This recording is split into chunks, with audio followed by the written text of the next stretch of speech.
కర్నూలు జిల్లా చిన్నటేకూరులో జరిగిన బస్సు ప్రమాద ఘటనా స్థలాన్ని టీడీపీ జిల్లా అధ్యక్షుడు తిక్కారెడ్డి పరిశీలించారు. డ్రైవర్ నిర్లక్ష్యం కారణంగానే ఇంతమంది ప్రాణాలు కోల్పోవాల్సి వచ్చిందని ఆరోపించారు. ఆయన బస్సు డ్రైవర్ బైక్ను ఢీకొట్టిన వెంటనే బస్సును నిలిపివేసి ఉంటే ప్రమాదం జరిగి ఉండేది కాదంటున్న కర్నూలు టీడీపీ జిల్లా అధ్యక్షుడు తిక్కారెడ్డితో మా ప్రతినిధి Mallikarjuna face to face. Kurnool జిల్లా చిన్నటేకూరు వద్ద జరిగిన రోడ్డు ప్రమాద సంఘటన ప్రాంతాన్ని కర్నూలు జిల్లా టీడీపీ అధ్యక్షుడు తిక్కారెడ్డి పరిశీలించారు చెప్పవచ్చు. ప్రస్తుతం ఆయన మనతో ఉన్నారు. ఆయన అడిగి మరిన్ని విషయాలు తెలుసుకునే ప్రయత్నం చేద్దాం. సార్ చెప్పండి, వాళ్ళ ఒక ఘోరమైనటువంటి సంఘటన జరిగింది, ప్రమాదం జరిగింది. ప్రమాదంలో 19 నుంచి 20 మంది దాకా చనిపోయారు. ఏ విధంగా చూస్తారు సార్? ఇది తీవ్రమైన బాధాకరమైన విషయం. ఈ కర్నూలు జిల్లాలో ఇంత పెద్ద ప్రమాదం అనేది, ఈ బస్సు ప్రమాదం అనేది ఫస్ట్ టైం మాకు. కానీ ఈ డ్రైవర్ తప్పిదం వల్ల కనీసం బస్సులో ఇటువంటి ఘటన జరిగినప్పుడు ఎమర్జెన్సీగా బయటపడేదానికి కూడా ఆ బస్సులో ఏర్పాట్లు ఏమి లేవని ఇప్పుడు తెలుస్తూ ఉంది. ఇంత మునుపు కొత్తకోట జరిగిన బస్సు ఘటనప్పుడు అధికారులు అందరూ వెనకబడితే అప్పుడున్నటువంటి ప్రభుత్వాలు కావచ్చు, వాళ్ళు కావచ్చు వెంటబడితే ఈ ట్రావెల్స్ వాళ్ళు కొన్ని రోజులు చేస్తారు, తర్వాత మళ్ళీ వాటిని తుంగలో తొక్కేస్తారు. ఇప్పుడు ప్రాణాలు పోయినాయి. దీనికి కేవలం ట్రావెల్స్ వాళ్ళే దీనికి బాధ్యత వహించాలి. ప్రమాదం ఇటువంటివి జరగకుండా ఖచ్చితంగా డబ్బు సంపాదనే కాకుండా ఈ ప్రమాదం జరిగితే కనీసం ఈ గ్లాస్ బ్రేక్ చేసేదానికి హ్యామర్స్ కూడా పెట్టలేదు. దీంట్లో క్లియర్ కనిపిస్తూ ఉంది. డ్రైవర్లు కూడా పూర్తిగా దీంతో అంటే ప్రమాదానికి బాధ్యత వహించాల్సినటువంటి పరిస్థితి ఉంది.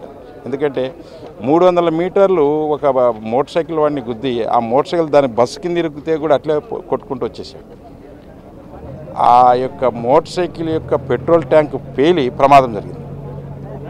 కనీసం యాక్సిడెంట్ అయిన వెంటనే ఆపేసినా కూడా ఇంత ప్రమాదం అనేది జరిగేదానికి అవకాశం తగ్గిండేది మనం.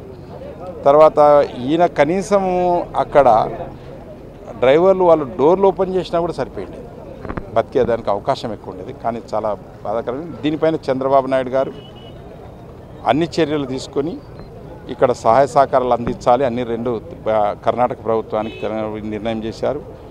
చంద్రబాబు గారి యొక్క ఆర్డర్స్ మేరకే మేమందరూ కూడా ఇక్కడ వచ్చాం.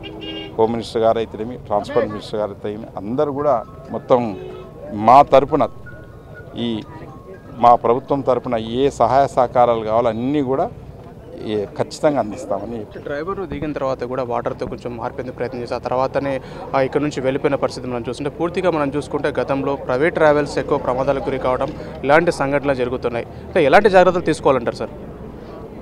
ఈ ఖచ్చితంగా సేఫ్టీ మెజర్స్ ఏమైతే ఉన్నాయో, ప్రమాదం జరిగిన వెంటనే బ్రేక్ చేసే ఏ గ్లాస్ అట్లా బ్రేక్ చేసేసి బయటపడేదానికి అవకాశం ఉంటుంది.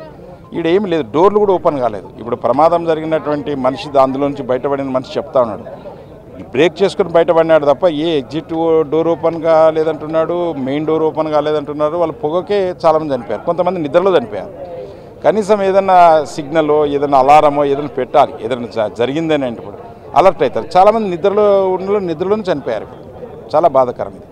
కాబట్టి ఇటువంటి సంఘటనలు జరగకూడదు అంటే సేఫ్టీ మెజర్స్ చాలా రావాలి. అందరినీ అలర్ట్ చేయాల్సిన డ్రైవర్ కావచ్చు, క్లీనర్ కావచ్చు, సంఘటన జరిగిన తర్వాత ఇక్కడ నుంచి పారిపోయారు మనం ఏ విధంగా చూడాలి సార్? వాళ్ళు ముందు ఏం చేశారు, మోటార్ సైకిల్ది తప్పించుకొని పోవాలనేది ప్రయత్నం చేయడం వల్ల జరిగింది. ఆ మోటార్ సైకిల్ యాక్సిడెంట్ తప్పించుకొని వెళ్ళిపోదాం అనుకున్నారు అంతే. దాంతో ఇంత పెద్ద ప్రమాదం జరిగింది. తర్వాత వాళ్ళు కూడా బయట నుంచి నీళ్ళు వేయడం తప్ప, ఆర్చడం తప్ప డోర్లు ఓపెన్ చేయడమా ఇంకోటి చేయడం అనేది కూడా చేయలేదు. వాళ్ళు పారిపోవడం అనేది జరిగింది. ఒక డ్రైవర్ అయితే ఉన్నట్టున్నాడు, మిగతా డ్రైవర్లు అందరూ వెళ్ళిపోయారు. ఇద్దరు ఉన్నారు, ఒక కో డ్రైవర్, ఒక డ్రైవర్ అయితే ఉన్నాడు, ఒక డ్రైవర్ లీడ్ పరారీలో ఉన్నాడు. ఆ డ్రైవర్ను పిలిపించి ప్రమాదం ఎట్లా జరిగింది ఏం లేదనేది అధికారులు దాని మీద ఇన్వెస్టిగేషన్ చేస్తున్నారు. ఫస్ట్ బాడీ ఐడెంటిఫై చేసి ఆ కుటుంబాలకు ఇచ్చే ప్రయత్నం చంద్రబాబు నాయుడు గారు ఇమ్మీడియట్లీ చేయమని చెప్పారు. ఇది పూర్తి స్థాయిలో ఈ సంఘటన ప్రాంతానికి రావడం జరిగింది. ఈ సంఘటన జరగడం అనేది చాలా దురదృష్టకరం అని చెప్పేసి కూడా రాష్ట్ర ప్రభుత్వం తరపు నుంచి ఎలాంటి చర్యలు చేపట్టాలా, ఏదైతే గాయపడిన వారికి ఎలాంటి వైద్యం అందాలని దానిపైన కూడా అన్ని చర్యలు తీసుకుంటున్నాం. చంద్రబాబు నాయుడు గారి ఆదేశాల ప్రకారం మేము ఈ ప్రాంతానికి వచ్చామని చెప్పేసి కూడా కర్నూలు జిల్లా టీడీపీ అధ్యక్షుడు తిక్కారెడ్డి చెప్తున్నారు. కెమెరామెన్ శేషుతో మల్లికార్జున, మెగా 9 టీవీ, కర్నూలు జిల్లా.